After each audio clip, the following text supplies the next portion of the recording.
finally filming this house hunting video. Hi guys, welcome back to my channel. If this is your first time here, sorry, it's getting into my mouth. If this is your first time here, thank you for clicking on this video, and I hope you stick around. I hope you subscribe, and if you're returning, hi. Mwah. So in this video, it's basically just going to be me talking about my house hunting experience here, what I should have done better, just key takeaways for you if you're moving to Dublin, especially from Nigeria. I'm going to address the housing needs as much as I know and remember, so please keep watching and stick around. First things first, before you get on a plane and move to Dublin or anywhere else for that matter, be sure to have a place you'd stay at least for the next week or two. It's important to book, be Airbnb, hotel, just book a place for you to stay immediately you land. If you're coming for studies, the easiest and straightforward thing to do would be to check with your school accommodation. They'll probably have options of short stays for students, which sometimes these days it's more expensive than looking for accommodation by yourself. Sorry, school accommodation and hotels are the easiest and straightforward way. However, there are cheaper options.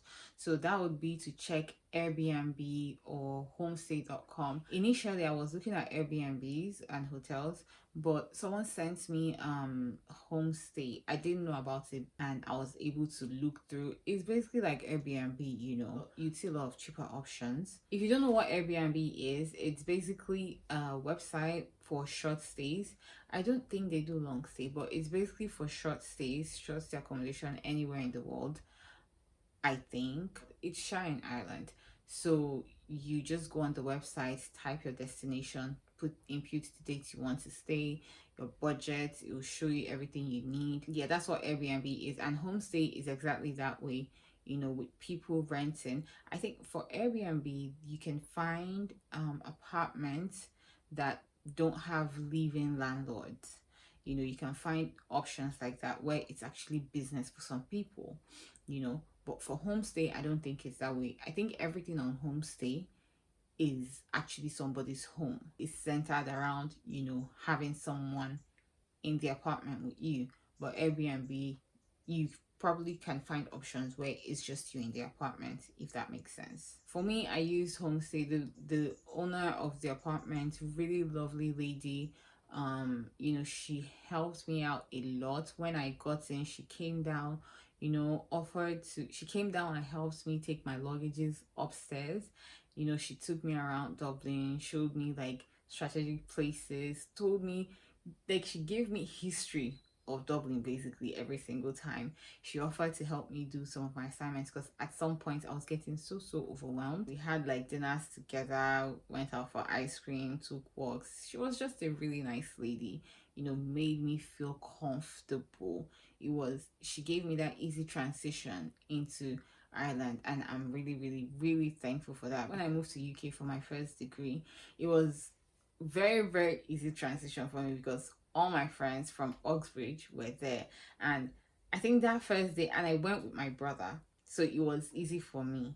Like, my brother already knew how living in Jan works, so he did a lot of things for me.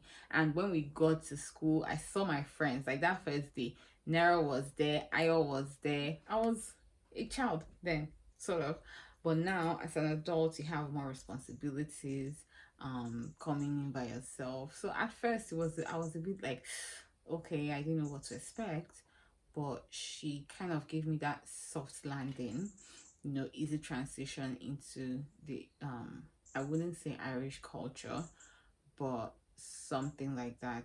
She gave me history, told me things to do, places that are considered safe, places that I shouldn't go to at night, things like that. She just basically like helped me understand, where I was coming to. And if I'm going to check out houses or viewings, she would advise me, oh, this place is good, or that area isn't good, or you should be careful with that area is more expensive, things like that. It just made me realize that at every point in my life, God actually knows what I need, and places things and people in place for me to, have some sort of easy transition, or, kind of have things a bit easier. And I really, really don't take that for granted, because this woman and a few other people, like my auntie, the Reverend Sister, her friend, who is now my auntie. So whenever I say my auntie, the Reverend Sister here, just know it's my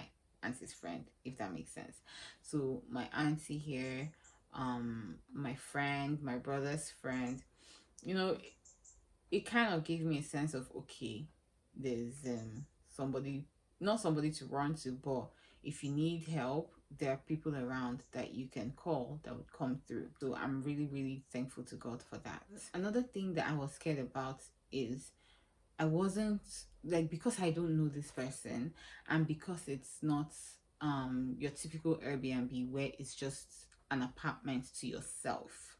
You're staying in an apartment with somebody else. Do you get? I was a bit scared because, being Nigerian, we can be paranoid. So I didn't know what to expect. Will this person slash my throat at night? Will this person put something in my drink? Will this person is this person practicing what I don't know? Do you get? So all of those things were just going through my mind, and I was just like, you know what, Muna Chimso, nothing is going to happen to me. I'm going to leave everything to God. If it turns out that she's going to slash my throat at night, then maybe that's how I'm supposed to go out. And you should also check reviews. Reviews are very, very important, and just take a leap of faith. So I decided to push. I thought I pushed this turtleneck down. I feel like pushing it down would look better. Which one looks better, guys? Let me know in the comments. I think I've said this so many times. Looking for a house or a place. Yeah, looking for a place in Dublin was one of the most difficult experiences I have experienced, or I have gone through in a really, really long time. Like, it was difficult. I can't remember the amount of times I broke down and cried. I actually started looking for houses before I left Nigeria, and for some reason I thought that was, a bit of a struggle. I didn't know I was going to jam wonders when I, finally arrived. But it has its own perks, which I will get to down the road. I was actually lucky enough to have a couple people help me, check some things. I had my friend Bobby, who was already here. He helped me check websites. I have my auntie, my brother's friends. So I just told them my budget and specifications, and they helped me look around and send links, but they couldn't physically go to these places because of COVID. And to be honest, sometimes it's a bit stressful to, there's just a bunch of places they could go to, if that makes sense. Like, I can't ask them to go to every single place that I see online. That's absolutely inconsiderate, and I wasn't going to put anybody through that. So it made sense for me to come and then go and do these viewings myself. Do you get? But I was lucky enough that they were also helping me search online, call agents, call landlords, figure out safe places for me to be in. They were really, really, really helpful. My first advice to anyone coming would be, before you leave Nigeria, or wherever you are, start googling, checking online for places. I used daft.ie and rent.ie. However, rent.ie does not work in Nigeria, but with VPN you should be able to navigate it. So try those two websites. Just focus on those two websites. You'll see something. Also, Facebook Marketplace is also a good one. Almost everything is on Facebook Marketplace, to be honest. So if or it would make more sense for you to use daft.ie and rent.ie while you're still in Nigeria, and then when you get here, within the 2 weeks that you're still waiting to get viewings, you start checking Facebook Marketplace. The main reason why I said to check daft.ie and rent.ie before leaving Nigeria is so you have viewing dates set, so that as you're getting in, you're already going for your viewings. It would help you close on a place quicker. That was the mistake I made. I was checking for places. I was still adamant on the budget I had and my specifications, because for some reason I felt like, yes, I must find this. I was adamant on finding something like that, and at that point I wasn't really sure the area I wanted to stay in. So when you get here, you'd have a more narrowed down idea of what you want exactly. If you want to stay closer to your school or place of work, or if you want to stay further away. You know, when you're in Nigeria, you say, it's not just to enter train and bus. But when you arrive, you'd see how much stress it would cause you, and you'd weigh if it's worth it or not. Another tip is, as you're viewing on these websites, just so you have an idea of the distance, let's say your school is UCD and you find a house on daft.ie. So go on Google and type distance from that address to UCD. So Google Map or Google would show you the distance, with bus, walking, if you're driving, and the tram or train, whichever one. So it would show you the distance, so you have like a mental idea of what you're going to be doing every day. So I did that a lot, and it kind of helped me, just sort of give me an idea if I wanted to live close or further away. I was really adamant about my budget and my specifications before coming here. At some point, like when I got here, I saw that, you know, all the places I was seeing that made sense, I could either increase my budget or go below my specifications or below what I wanted. I wanted to share an apartment with at most 2 people, but I did not want to share like toilets or bathroom. Those things are very, very private to me. I didn't mind sharing living spaces, and I honestly wanted to be able to wake up and talk to people. You know, I don't want to carry my loner behavior for the rest of my life. Mind you, as I was going for all of these viewings, time was ticking. That place I initially booked it for 2 weeks. You know, I initially booked it to stay for 2 weeks, and when you get in, you're supposed to quarantine for 2 weeks, or you know, do COVID test in the next 5 days. But yes, I did quarantine, but you know, I left to get some fresh air and a couple of viewings. The point I'm trying to make is the 2 weeks was not enough for me to do all the viewings I had to do, so I stayed an extra 1 week that I paid for, and time was going, and she already like booked another occupant for when I leave. So it's not a situation where I can say, oh, let me just keep extending my stay. Do you get? There was already someone booked, you know, a couple, I think 2 weeks after I was there, so I needed to leave. I was just getting so stressed out, and I had deadlines back to back, so that's why she was offering to, you know, help me with some deadlines or help me with something. Such a nice lady. And at that point, I was now dealing with some personal stuff. I just felt like, see, why is it that when things want to happen, everything will just happen at once? I broke down a lot that period. I cried so many times that period. The funny thing was that 80% of the listings on most of these websites do not have their phone numbers on them. So it's emails, right? And when you send emails, they don't reply you, or maybe they reply you 4 days later. So it's just like, I'm trying to do this quickly, and I need like quick replies. The people that have their phone numbers would, you know, not pick up or tell you this is the time where you're supposed to call them, which I understand, obviously, because people also like have to work. Like the one I didn't understand was real estate agents that would tell you don't call them between this time or this time, or won't have their phone numbers, they're just emails.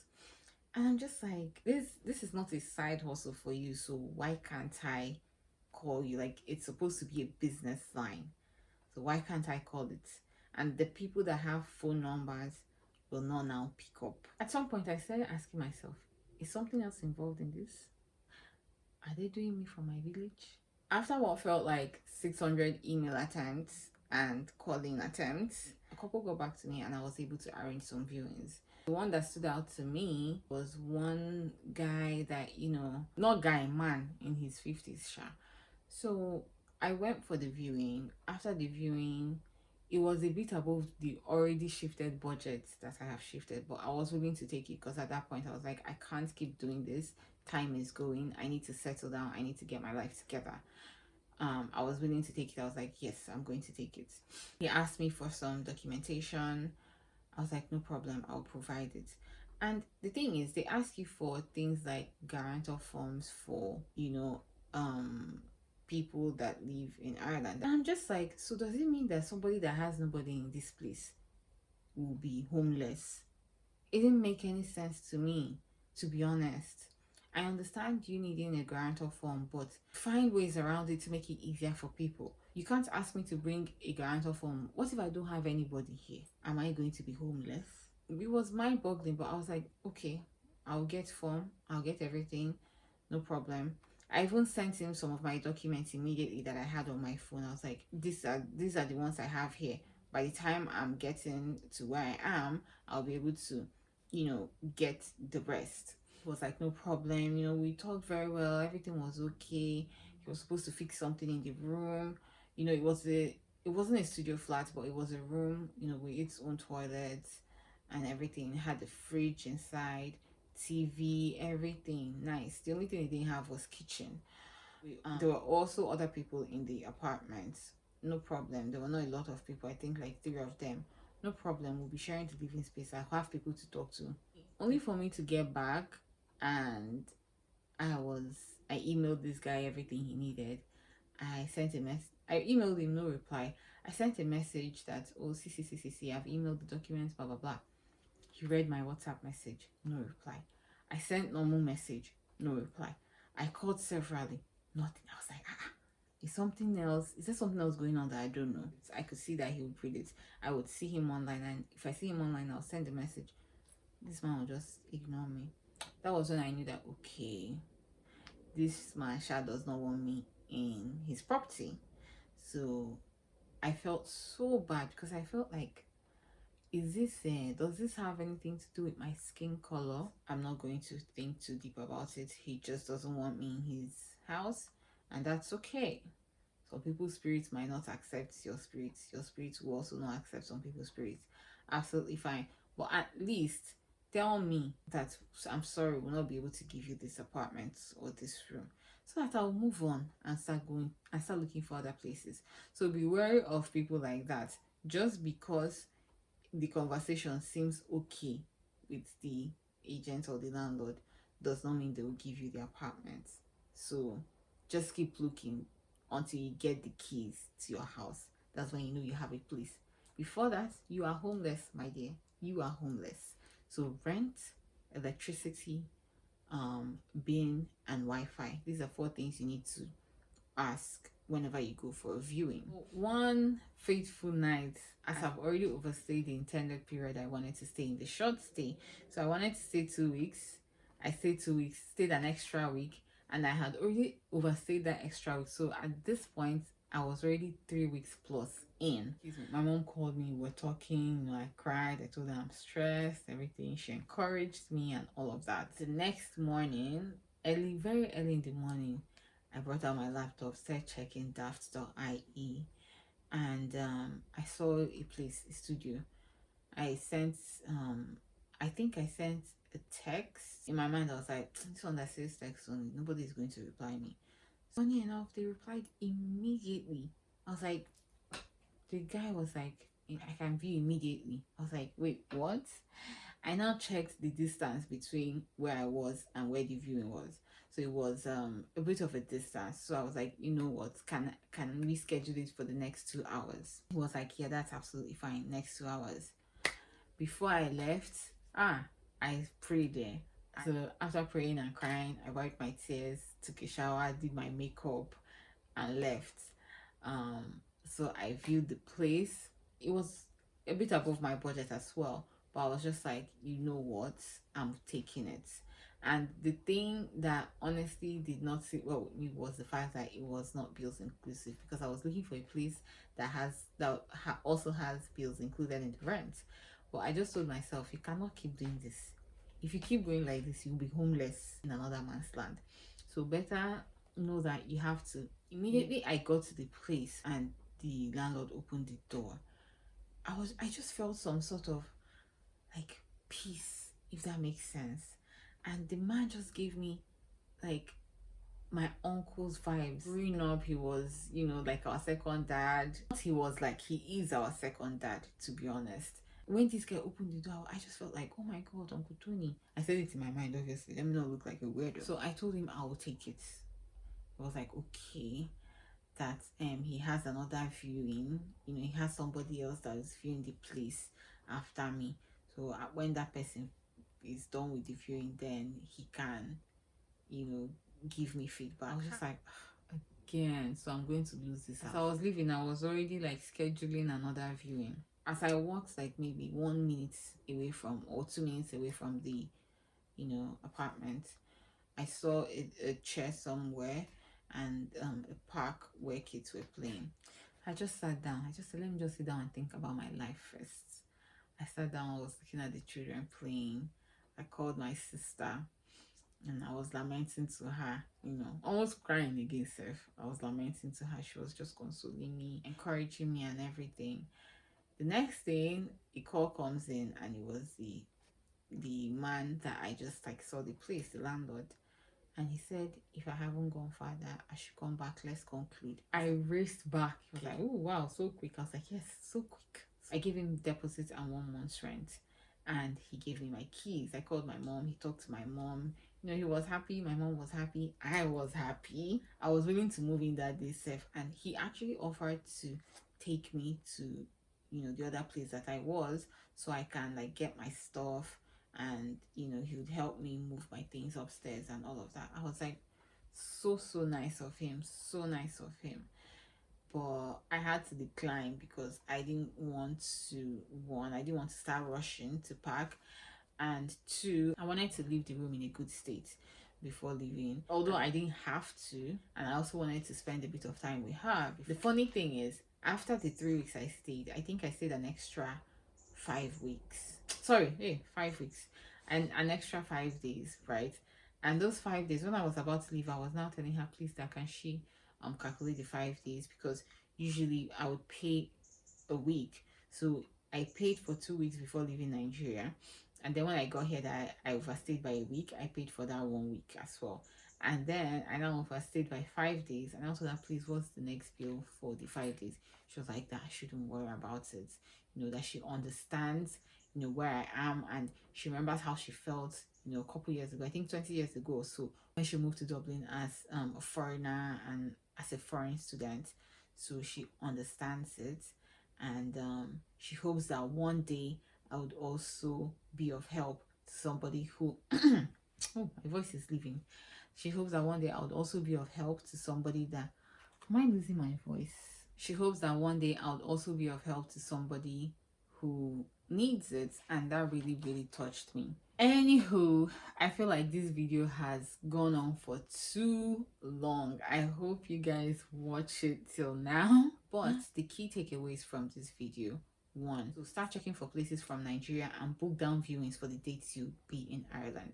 2 is book your short stay before you leave Nigeria. So you have to book your short stay, or where you would stay if you have friends or family here that you've already spoken to that you stay with. Confirm that before you leave Nigeria. You don't want to come and be stranded. If you're going to stay in a student accommodation, confirm it with them. If you're going to stay in hotel, confirm your booking. Another important thing, if it's not a student accommodation, I wouldn't advise you pay for it or book down on it before you get here. So my advice would be, get a short stay. That's if you don't want to stay in a student accommodation. Get a short stay, book for viewings. When you come here, you now go for the viewings and see for yourself if you can actually stay there. And last but not the least, pray for God's guidance and direction. Just ask God to direct you. Ask him to, kind of reveal to you the right things to do. I'm learning to kind of put things in God's hands and just like allow him to be God. That's about it for this video, guys. It has been long, but I hope it was helpful. If you have any more questions, just let me know in the comments and I will answer them to the best of my knowledge.